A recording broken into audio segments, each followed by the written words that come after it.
featured guest, hey, look, I want you to catch this and see if I got it right, okay? Our featured guest is a graduate of St. Aloysuis of New Orleans. I gotta say something. Go ahead. Right before my sophomore year and right before our first home game, it's on Thursday night, they have all the players out there. And this is Delvin, he's from Vicksburg. Okay, so this guy next to me, his name's Kenny Newfield, he's fullback. He said, Kenny Newfield is from St. Aloysius. Everybody goes, hey, and they go. Eddie Ray, he's from St. Aloysius, Vicksburg, Mississippi. What? I didn't know there was another St. Aloysius. Coach Bourgeois. I'm sorry, go ahead. My son went to Baton Rouge, St. Alan Baton Rouge. St. Alan Baton Rouge? Oh, we're not so special anymore. Coach Bourgeois is known well around by all of us, especially those of you from the early 60s. And he has the dubious honor or distinction of being the very next coach after the beloved Joe Ballsy, who carried on that tradition from what, Joe, 1938 to 1960, something like that? 1936. And I knew this when I started writing the book. I gotta tell you, I had no idea who you were when I started writing this book until I got to the 60s, and then I felt like I knew you for the rest of my life, okay? He's known by so many more outside of just the Grove Street area, right? Or just that little patch of dirt. Like Eddie, he's an LSU Tiger, but he was part of the infamous Chinese Bandits. And this is something I learned. You tell me if I'm right or wrong, Coach. Every time LSU has a stop somebody on third down or they get a turnover, they play what the tune called the LSU Bandits, right? And it's really the Chinese Bandits. Okay, and everybody's heard this, but this is a legacy these guys carried. Everybody wanted to be part of that crew. He was on it. They were the 1958 undefeated national champions. I think Coach earned 3 letters in baseball and in football. Was all conference in baseball, right? Yes. Okay, good, got that right. Oh, twice. You left that out. But after leaving us, went home to New Orleans at Corrières. Eventually, after Tulane and Prairie View, went to NFL under Bum Phillips and did that for a number of years. But that's okay. I could go through all that stuff. I could go through his accomplishments and distinctions and his coaching career, but I think if you ask the gentlemen here that know Coach Andy or Coach Bourgeois, they don't care about that. They love the gentleman, and it is my very, very, very distinct pleasure to give you Coach Andy Bourgeois.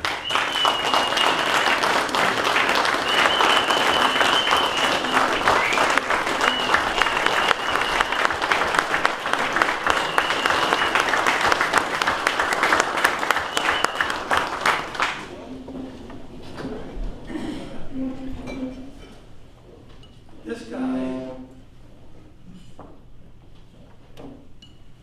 we had an open week before playing McGee, and McGee was a pretty good football team. And I made him a quarterback. Can you believe that? And he beat McGee. In 2 weeks, practicing as a quarterback. Second thing about this guy, in track, y'all probably don't know, but if you're a pole vaulter, you use a pole according to your weight. He wanted a pole vault. Coach, I want a pole vault. Well, he was 220 pounds. I said, Eddie, if I buy you a pole, it'll be stored for the rest of my life. No one will be that big pole vaulting. But that was 2 stories that came to mind when he was up here. Coach, you still have that pole. You know, I have coached many places, but my stay in Vicksburg was St. Aloysius, and you guys are the most pleasant of my coaching career. I mean that sincerely.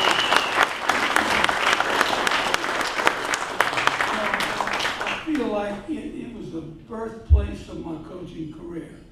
You know, when you graduate in education from a university, your last semester, you have to practice teach. Believe me, I practiced coaching here for 4 years.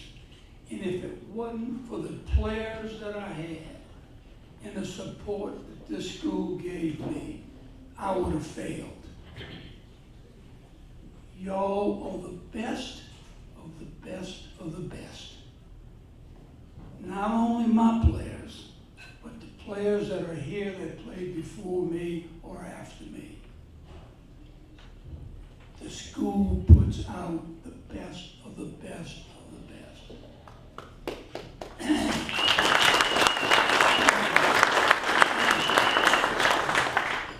Okay, I'll share a couple of experiences with me. The night before the game, we were up on Clay Street at the school there, and we'd look at film of our opponent. And then we'd have what I call our walk and talk.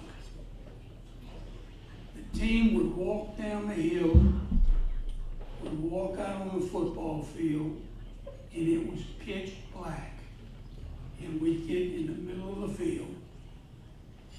And Joe and Rusty, when Coach Conlon lit his cigarette, that was the key to flip the lights on to the stadium. And we would talk. They could say anything they wanted, but you know, it was all about effort.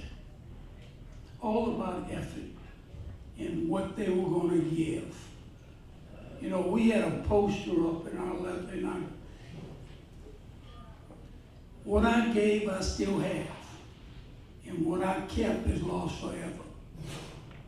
And that's what I tried to install in our football team.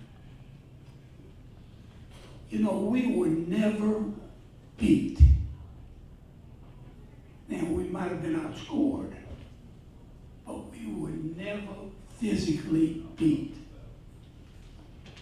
Once again, y'all were the best of the best of the best. Another experience. We ran wind sprints after practice. We ran 10:30s. Now, the wind sprints were more than just conditioning. It was effort.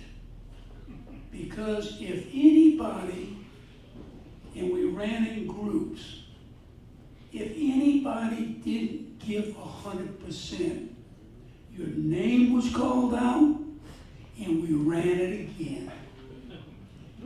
Now, you didn't want your name called out, so you gave 100%. And I think it was a carryover to our football team. But you know, we played Jet in a bowl game. And Jet was 8-0. They won the Magnolia Conference Championship. They thought they had a good team. We were 4-3-1. Now, what they wanted, if we could beat St. Aloysuis, what a climactic season we would have. Well, we won 28-0. And one of our better games.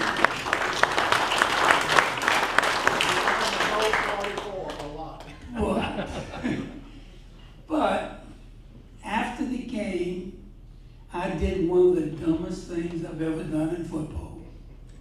We ran wind sprints. And I said, why did I do that? It's because I wanted the stadium and the people in the stands to know we were the best of the best of the best. Go Flashes.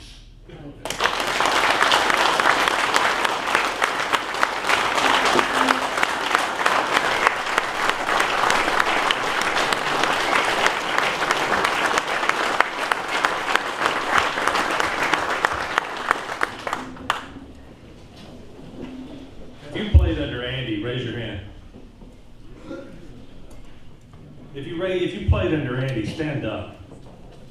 Coach, there's your boys right here.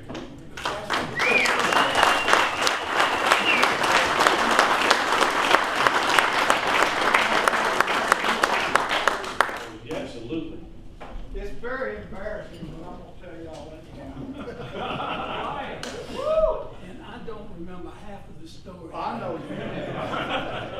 When Andy there, he started track. Tell us who you are. And I was a Boy Scout, and I wanted to do the pole vault. So here I am, I'm practicing every day, trying to do the pole vault, Andy comes up to me and says, Johnny, you need to do something else. I said, what's wrong, Coach? He said, well, they're high jumping higher than you can pole vault. So he told me to run the mile. And I said, how you want me to train? He said, just get out there and run it. Well, that's what I did. And that was in '62. My best time on the center track was 5 minutes flat.